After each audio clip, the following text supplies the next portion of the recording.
mulher é sempre uma força muito importante nas lutas do PT.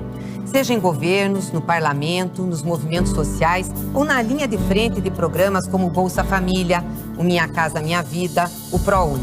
Precisamos que as mulheres participem ainda mais da política. É assim que faremos um Brasil mais justo e acolhedor.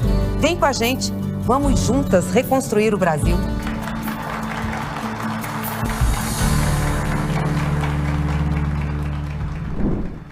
Campanha de mulheres petistas nas redes sociais é o tema da aula de hoje. E quem preparou foi Daiane Hirt, jornalista e chefe de gabinete da presidenta do PT, Gleisi Hoffmann. Olá, eu me chamo Daiane Hirt, sou jornalista, estou hoje chefe de gabinete da presidenta nacional do Partido dos Trabalhadores, da nossa deputada federal Gleisi Hoffmann. Eu chefio o mandato dela lá na Câmara. Eu tenho um pouco de experiência ao lado dela, afinal já são quase 15 anos, estamos debutando quase nessa experiência juntas e na caminhada. Tenho um pouquinho de experiência, mas vim de jornal de bairro, de rádio comunitária, e cuidava de redes quando a grande rede era o Orkut, que muitas de vocês talvez nem conheçam ou talvez não tenham usado. Mas hoje eu vim para falar da experiência das mulheres petistas nas redes. Então, eu acho que eu queria falar para vocês um pouquinho sobre como você elencar temas para que suas redes sejam atrativas. Talvez seja mais essa pegada. Espero que seja útil para vocês que vão coordenar campanhas, que seja útil para as nossas pré-candidatas, para as nossas futuras candidatas. E espero muito que ano que vem a gente tenha muito mais mulheres aqui na Câmara dos Deputados, muito mais mulheres nas assembleias legislativas, muito mais mulheres petistas no Senado. Hoje, como chefe de gabinete aqui, eu acompanho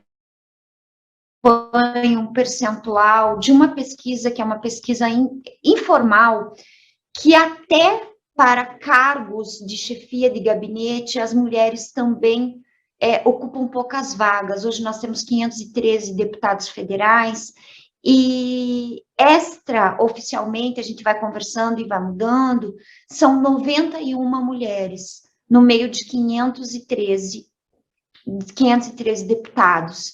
Então, nós mulheres não conseguimos atingir a paridade nem para os cargos de assessoria. Então, meninas, vocês que estão aí, lutem, venham forte, abram seus braços e com certeza ano que vem a gente tem muita coisa com Lula na presidência. Se tudo der certo, tudo vai dar certo, Lula na presidência, Alckmin nosso vice. E eu vou começar dando um exemplo na verdade, puxando um pouco muito mais para o mandato da deputada, para dar um exemplo para vocês. Quando a gente vai fazer rede social, a gente precisa primeiro elencar que público a gente quer atingir. A gente não consegue atingir todo mundo, de todas as profissões, de todas as idades. Então, você precisa focar no teu público, no público que você quer atingir, no público que você está buscando o voto e o apoio. Pois bem, como eu disse para vocês no início, eu trabalho com a deputada, eu comecei com ela, a primeira campanha com ela foi em 2008, quando ela foi candidata a prefeita de Curitiba. Depois disso, nós fizemos 2010, ela foi candidata a prefeita de Curitiba e não conseguiu o êxito. Ela já tinha sido candidata em 2006, mas em 2006 eu não participei do núcleo de campanha. Eu coordenei campanhas como militante do partido aqui de Curitiba. Então, em 2006 ela foi candidata ao Senado pela primeira vez, não se elegeu. 2008 ela foi candidata à prefeitura de Curitiba. E 2010 ela foi candidata ao Senado. Ela se elegeu, sendo a mais votada, ela fez mais votos que o governador eleito, e ela foi a primeira mulher paranaense a ocupar uma vaga no Senado Federal. E ela tinha um mote de campanha, e ela tinha um pensamento, um discurso, projetos voltados para as mulheres, mas voltado também para uma questão que nós sofremos, e para as mulheres que são mais velhas, que sempre se dedicaram só ao lar, que foram donas de casa, tinham um problema, elas não conseguiam se aposentar. Então, aí, a gente já tinha um público, e a gente já tinha projeto, já tinha proposta. Pois bem, eu vou chamar de senadora, porque nós estamos falando Senado, então, a candidata ao Senado, Gleice Hoffmann, durante toda a sua campanha, disse que ia lutar por isso, porque as mulheres mereciam ser respeitadas, porque todas nós trabalhamos. Quem não trabalha em casa, tem o trabalho, tem os filhos, e as mulheres que ficam só no ambiente doméstico, elas trabalham e trabalham muito, mas elas não eram consideradas trabalhadores, como não são consideradas trabalhadoras? Pois bem, ela falou isso na campanha, se elegeu ao Senado. Chegando no Senado, ela fez uma emenda a um projeto que era ligado ao INSS, propondo que as mulheres pudessem, as donas de casa pudessem contribuir para o INSS com uma alíquota menor, que é de 5% do salário mínimo, e pudessem ter direito a tudo que os trabalhadores tinham, né? Porque, lembrando que donas de casa não eram consideradas trabalhadoras, e elas poderiam se aposentar. A emenda, o projeto passou, foi aprovado, é uma lei, e hoje donas de casa podem se aposentar com 5%. Por que eu estou falando isso para vocês? Porque, além de vocês pensarem que vocês têm que ter público, e isso engloba, gente, rede social. Você não fala ao léu, né, na rede social. Por mais que tenha muita gente, você precisa ter um foco para a campanha. Você não pode querer abranger todos os campos, porque não se dá conta. Quando você foca, você consegue. Mas diversos assuntos, diversas pautas, diversas coisas, você acaba, no meio da campanha, se perdendo. Então, é melhor você elencar alguns projetos e trabalhar suas redes sociais em cima desses projetos. Voltando, esse projeto da senadora Gleice, ele foi aprovado, hoje ele é lei, então qualquer mulher pode. Então, ela teve a proposta e quando ela foi eleita, ela cumpriu a proposta, certo? Então, aí a gente já passa para outro tema. Mas, eu volto a dizer, é importantíssimo você ter foco e você saber como é que você puxa assuntos nacionais para o teu ambiente, para o teu estado, para a tua região, para as deputadas estaduais que vão trabalhar em algumas regiões no estado, né? Porque deputado estadual, às vezes, não consegue abranger um estado inteiro. O nosso estado, o Paraná, tem 399 municípios, mas nós temos Minas Gerais, que tem mais de 800, né? Então, assim, é muito difícil você abranger todas as regiões. Então, você precisa puxar para a sua região os assuntos nacionais. E aí, eu vou dar um outro exemplo. Eu falei lá no início, eu acho que eu falei para vocês, que eu comecei a minha carreira como jornalista de jornal de bairro, aqui em Curitiba, num bairro chamado Boqueirão. E um belo dia, a gente teve... As pessoas acompanharam na época do Fernando Henrique aquela alta absurda do dólar. E como é que eu puxo num jornal de bairro, com um público de bairro, que seria, vamos pensar assim, que o bairro, nesse caso, seria a região que o deputado vai atingir, né? Como é que eu puxo isso para dentro do bairro? Pensei. Falei, não adianta fazer uma matéria de economia falando de taxa de dólar, que subiu, que o câmbio está alto, que não sei o que lá. Porque as pessoas não vão entender, não são todas as pessoas que vão entender, ou que são especialistas em economia.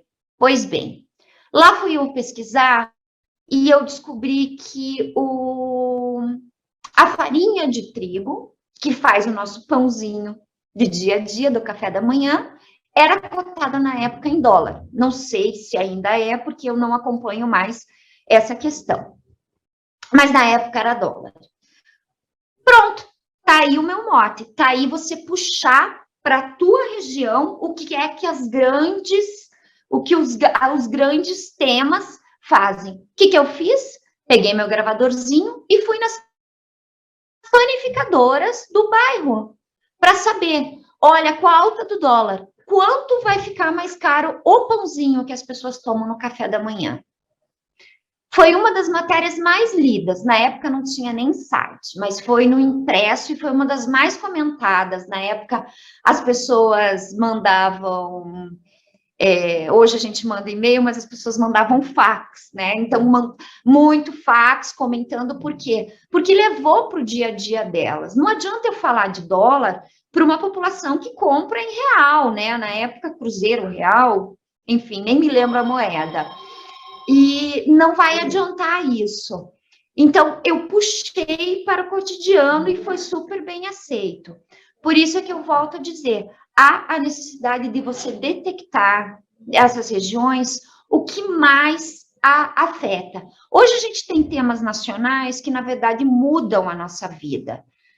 Todo mundo está sofrendo com a alta do gás de cozinha, todo mundo está sofrendo com alta de combustível, porque se você não tem um carro próprio, você pega ônibus. O ônibus também subiu o valor também por causa do combustível.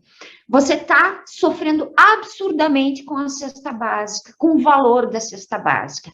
Essas pautas são pautas que valem para qualquer card, para qualquer videozinho para TikTok, para qualquer lugar. São 3 pautas que eu acho que são imprescindíveis de serem trabalhadas em todos os cantos, em tudo o que a gente puder.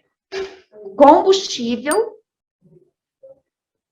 gás de cozinha e preço de cesta básica. Então, essas dicas, essas coisas, é muito mais percepção.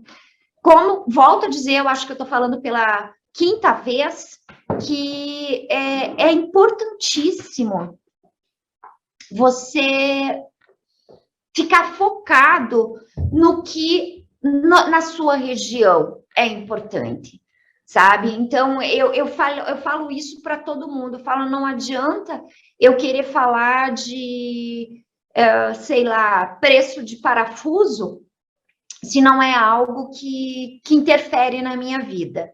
Então, volto a dizer, combustível, gás de cozinha, cesta básica.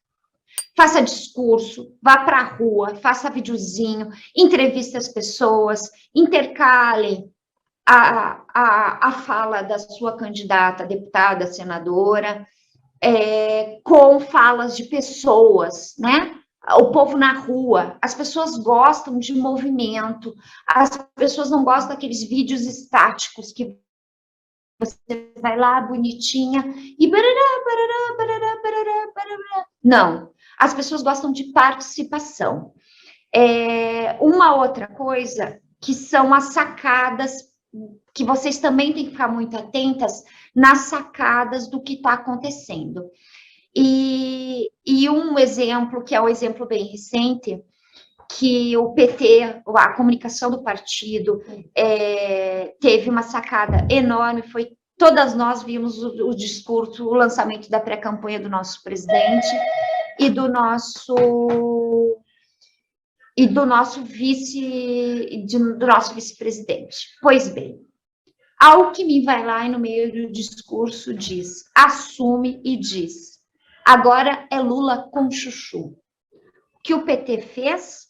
O PT lançou um concurso de receitas de Lula com chuchu. Já que o Alckmin assumiu, já que o Alckmin tá dentro do chuchu, então bora aí.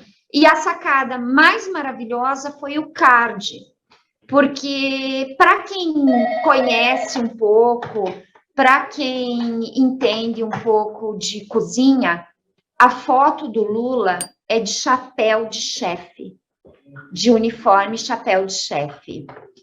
A foto do Alckmin é sem o chapéu, porque ele é o SUS-chefe, certo? Então, o que seria o vice, certo? Então, essa sacada. E por quê? Porque foi uma sacada rápida, não demorou. E não pode demorar dias, semanas. Campanha vai ser uma coisa assim, ela começa hoje, gente. Quando vocês piscarem os olhos, já é o dia da eleição.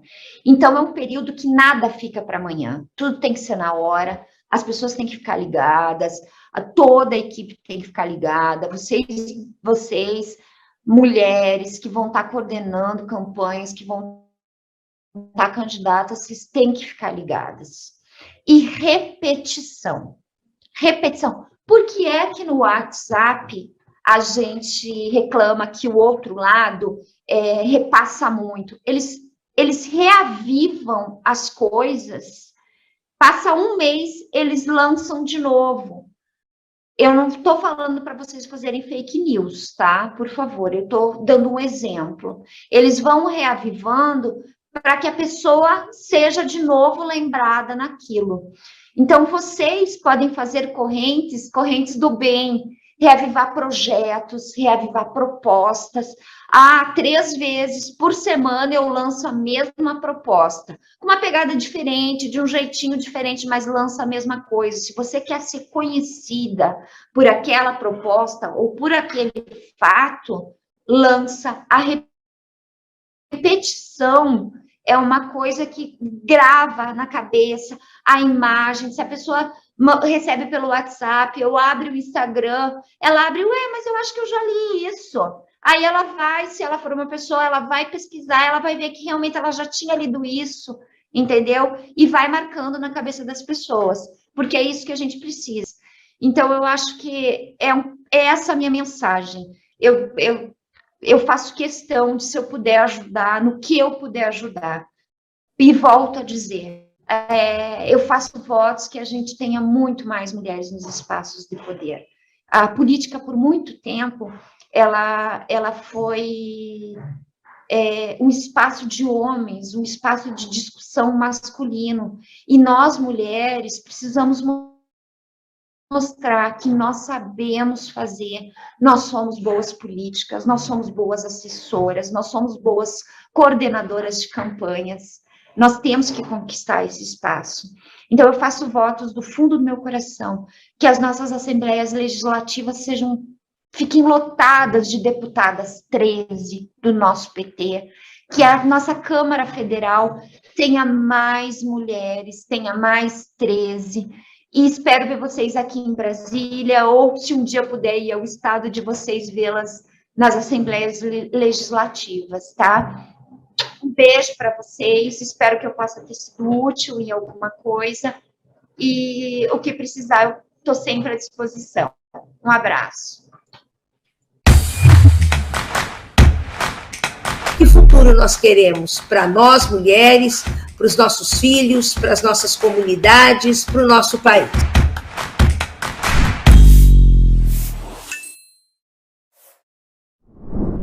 Continuando aqui na nossa parte virtual, né, da questão relacionada aos direitos humanos, é importante realçar que os direitos humanos são sistematicamente violados na internet e nas redes sociais, infelizmente, né?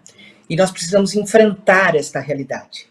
Esta realidade, ela é de difícil controle, ela é complexa porque as pessoas nas redes sociais se acham anônimas, ninguém vai descobrir, entende? Então, o anonimato enche determinados personagens de coragem para cometerem, né, crimes e absurdos, tá? E também nós temos a dificuldade de ir acompanhando, porque é tudo muito rápido, é tudo muito ágil. Quando você começa a entende, o ataque feito por uma determinada rede social ou por um determinado mecanismo, eles já modificaram, já foram para outra rede, entende?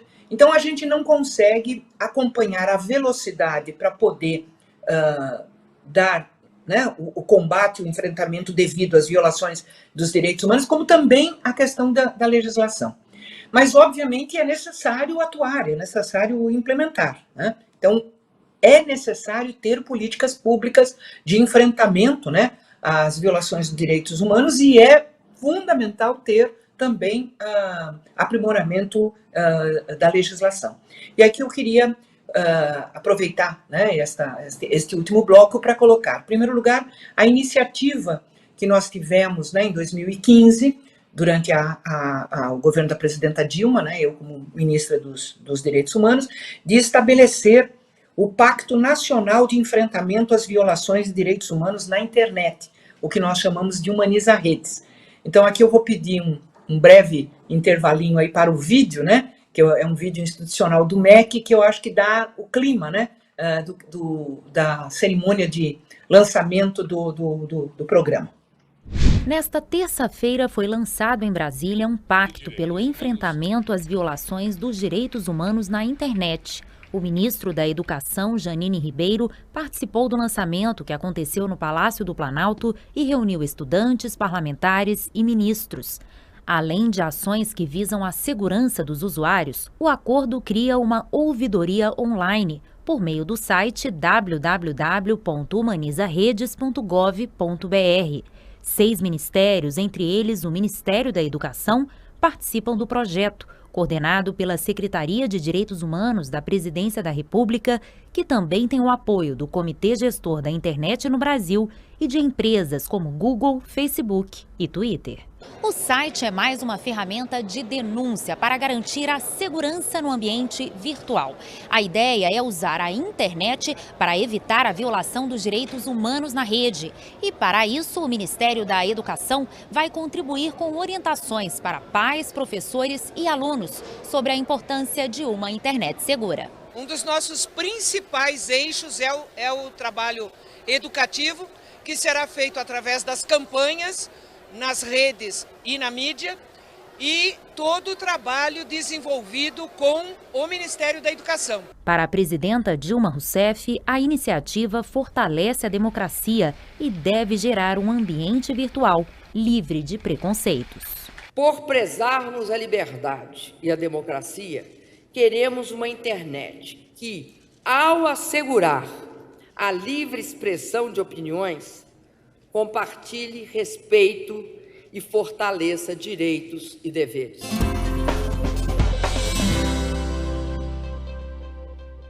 Então, visto o vídeo, eu só quero reforçar algumas coisas, né? Tinha 4 questões importantes, que era a questão da ouvidoria, né, de direitos humanos, que era o próprio site do Humaniza Redes, e que estava conectado com o Disque 100, com o Disque 180, e assim que a CEPIR, né, infelizmente não foi possível a CEPIR organizar, né, o Disque Denúncia, né, da questão racial, estava tudo conectado para a gente poder ter um mecanismo de, vindo a denúncia, a gente poder acionar, inclusive, né, até encaminhamento legal, tanto para retirar o conteúdo, né, como também para poder implementar ações judiciais, se fosse o caso de crime cometido, né? Nós tínhamos, inclusive, nessa parte aí da ouvidoria, né, da ligação com os disques 100 e 180, também uma parceria com a SaferNet, que é uma ONG lá da Bahia, né, que já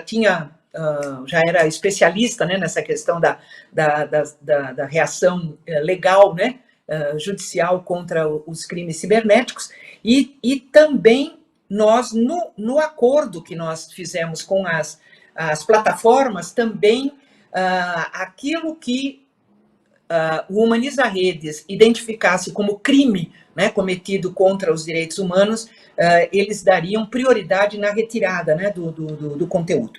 Então, esse era o eixo da ouvidoria. Tá? O segundo era das campanhas educativas, porque você precisava, numa situação de redes sociais onde, né, os crimes de ódio, de violência e tal, você precisaria ter um contraponto, você precisaria obrigatoriamente ter as campanhas de divulgação dos direitos, de divulgação de como que você enfrentava, como é que você combatia. Isso você só pode fazer com campanhas articuladas, né? E o centro dessas campanhas era o Ministério da Educação, em parceria, né, com os governos estaduais e municipais, para a gente poder, né, fazer esse contraponto, entendeu? Em vez de uma rede de ódio, uma rede, né, humanizada. A outra questão era a política com relação às plataformas. Foi a primeira vez no mundo que as plataformas foram acionadas para fazer um acordo com um governo. Entende? Isso nunca tinha acontecido, não acredito até que nem aconteceu, entende? Foi o Brasil, como nós fomos protagonistas do Marco Civil da internet, também tivemos esse protagonismo de chamar, né, o Facebook, o Google, inclusive veio gente dos Estados Unidos para a cerimônia de lançamento, né, do Twitter e tal, porque era inédito, porque as plataformas, elas têm que ter mecanismos de fazer esse comando. E se elas não têm esse mecanismo, se elas não usam esse mecanismo adequadamente, elas têm que ser constrangidas a fazê-lo. Ou seja, tem que ter uma pressão, obviamente, social e institucional para que elas executem, né, uma política de combate ao ódio, à violência e ao crime nas redes. Tá? E o quarto eixo era a questão da parceria. Nós tínhamos identificado diversas instituições, como a OAB, Ministério Público, inúmeras ONGs e tal, que tinham atuação na questão, né, de também atuar contra o ódio na rede e a disseminação da violência. O tema da próxima aula é Mulheres e Imprensa. Não perca! De segunda a sexta-feira, às 16h na TV PT.